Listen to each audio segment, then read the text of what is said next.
So when I was 18, I survived a mass shooting inside of a movie theater. Oh, yeah. And I lost 2 friends that night. Oh, I'm sorry. And, that took a big toll on me. That's how I started smoking cigarettes. When I turned 18, that was like, I don't know why, but I found it as it's like coping mechanism. Welcome to Real Life, Real Stories. Our channel is dedicated to helping our brothers and sisters who are down, but not out. Please consider subscribing to this channel, as it allows us to continue sharing these important stories. Well, I'm Joshua. I am 31 years old. I'm from Denver, Colorado, born and raised in Aurora, but Denver and Aurora close to each other. Yeah, I moved here back like the end of 2020, like November, I want to say. November 16th of 2020. So Vegas was starting to open up again, and me and my best friend from Colorado moved here together, got an apartment. He since has left, and I had the apartment, to myself, which was nice. Then job loss hit, and that resulted in me losing my apartment, losing pretty much everything. I had my clothes, my shoes, my computer, everything was Your gone. necessity. Yeah, everything I needed just for like day-to-day life was gone. I don't really like to hang out in the tunnels. Like, I've never even really been deep in there. Like, I've seen like little portions. When I first moved here, there was a flash rave. That was in one of them. So that's probably like the deepest I ever went into the tunnels. But don't do the washes. Too many wild animals. I try to steer clear of all danger, but it's dangerous out here. Just even in the city. Specifically given your certain choices. Yeah, and you can't. Just like last night, my phone got stolen. Can't keep anything. Last night, your phone got stolen? Yep. Last night, I was sleeping too. They got me when I was sleeping. And it's kind of a 50-50. I shouldn't have had my stuff out. I should have protected it, put it away. But still, you're already down. Why hit somebody that's already down? Yeah, I'm I don't understand why a poor person would steal from another poor person. I already don't have anything, so you're gonna take what little I have for your own personal gain. Only an evil person would really do that. Truly. Yeah. But growing up in Colorado was pretty nice. My grandmother raised me. My mom was a drug addict, and at the time of my birth, I was born crack addicted. So that's what made me really steer clear of harder drugs, because I just didn't want to go down that route, And from my grandmother raising me, it was a very difficult dynamic in our home, because she was old school. She's Christian, Baptist. Love is love. And she really didn't like me being homosexual, which is given. I'm she's old, from a generation Well, where... she knew it was going to just make it harder for you. Yeah, but that's all she cared about. But she should have known that it's also there's benefits to it. It's it doesn't make me it doesn't make me a bad person. It doesn't mean I'm going to be damned to hell from what she says. But because I think that I'm a really great person. I'm kind, and I'm loving. I'm a nurturer. It's just in my nature to be that way. So I pretty much had a normal childhood. Most of my family, blood family, we aren't close because, again, it's just from my parents. My mom, she, most of our family is our family by marriage, because my grandfather divorced my grandmother and remarried and had 2 children, one at the age of 55 and then the other at the age of 65. So that man was still going, and that part of the family, when he remarried, they took me in just like family would. They cared for me, they loved me.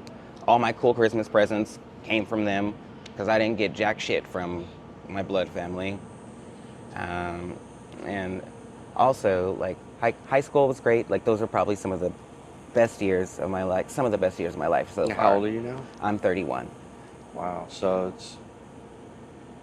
Wow. And you know, when I was 18, I'm from Aurora, Colorado. So when I was 18, I survived a mass shooting inside of a movie theater, Oh yeah. and I lost 2 friends that night. Oh, I'm sorry. And you know, that took a big toll on me. That's how I started smoking cigarettes when I turned 18. That was like, I don't know why, but I found it as it's like coping mechanism, because I never wanted to be like fucking smoker. Because I saw like my grandpa smoked till the day he died, and he died at 98. Yeah. So since you've been out in Vegas, I mean, how long ago did you get out in Vegas where you were so desolate after your roommate taking your stuff out here? So, Did you say, well, shoot, I can't maintain anything? Well, can't go back home because it's going to be the same situation there. Nobody's going to let me stay with them. Nobody's going to try to help me. And then, you know, my family that probably would help me, like the non-blood side, I haven't told them. I don't want them to know that I'm going through this, because of just like there's some shame that comes behind it, because I don't want them to think that they didn't do a good job. Especially my grandmother. Like, my grandmother is 87 now, and if I told her what was going on right now, it would probably kill her, because she's old. She's up there, and It would just upset her to no end. I don't want to do that to her. That's how I felt too. And like I told you before, I just like I don't want to do that to her, because she's gonna feel like, where did I go wrong? And she taught me everything that I know, like, about taking care of myself. But when you fall on hard times, it's kind of hard. double-edged It's kind of hard sword, to it's kind of hard to share it with anyone. And the people that I did think that were in my corner, they all turned their backs on me. They blocked me, blocked my number, deleted me off Facebook, blocked me there. I had a friend who was letting me keep my stuff at her place, and she threw it all in the dumpster. So that was like at least like $1,500 worth of, like, I had like 3 handbags, but I bought those over time, saved up for them, like, because I wanted them, and I was working. all your necessities, yeah.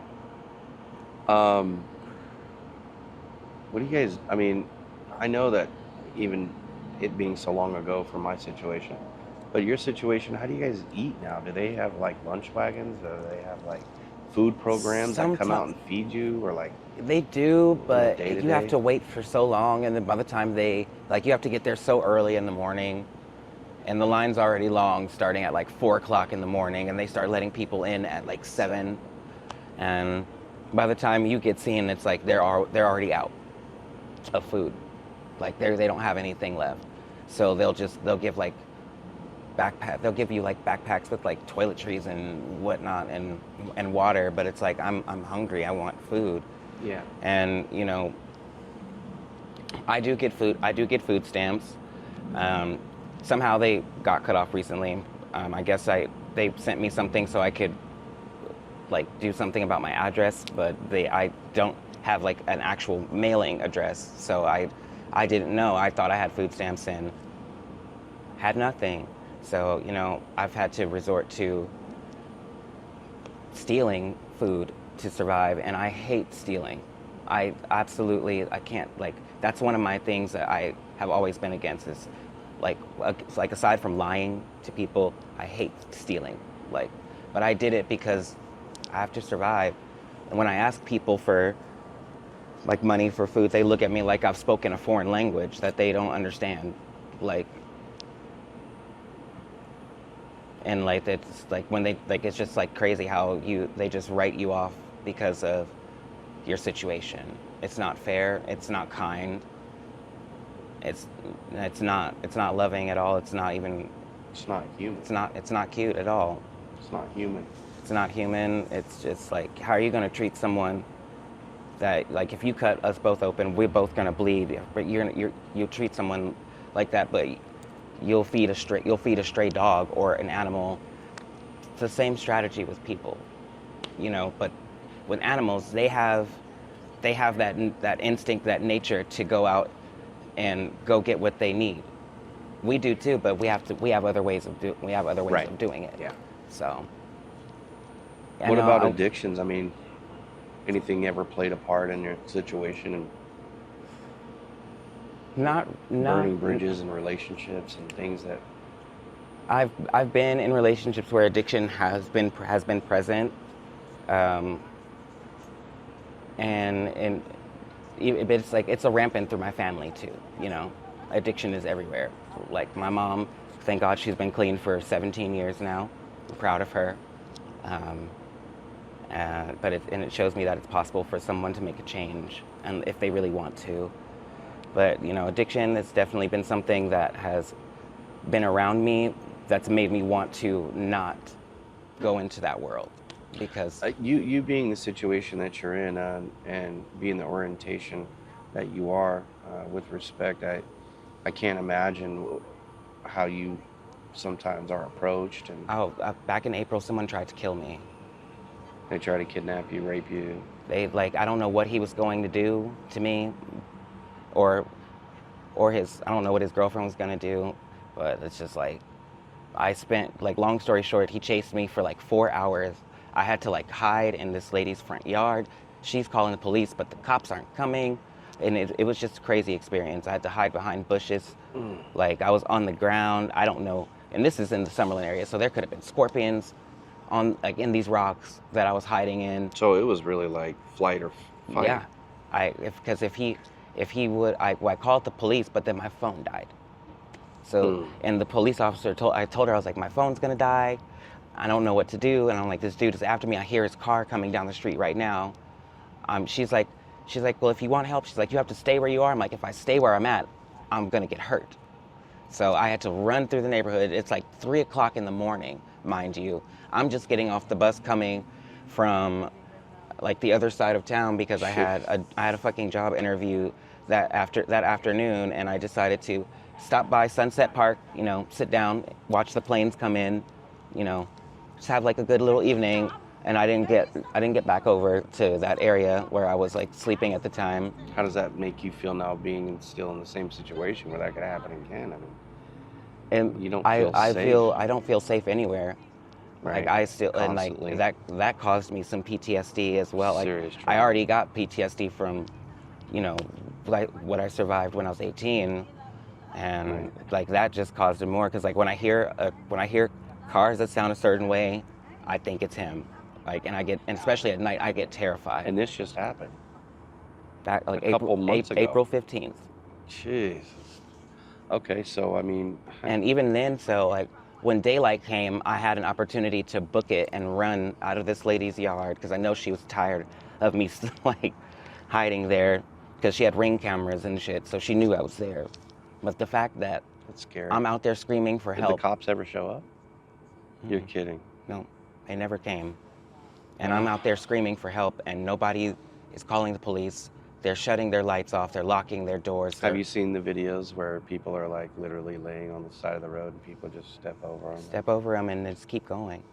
And it's sad because I even now, like in my situation, like when I was walking downtown on 3rd Street the other day, there was a lady laying on the ground, and and she had a walker, but she was laying on the ground like she had fallen. And I asked her if she was okay, and she said she had been laying there for 2 hours.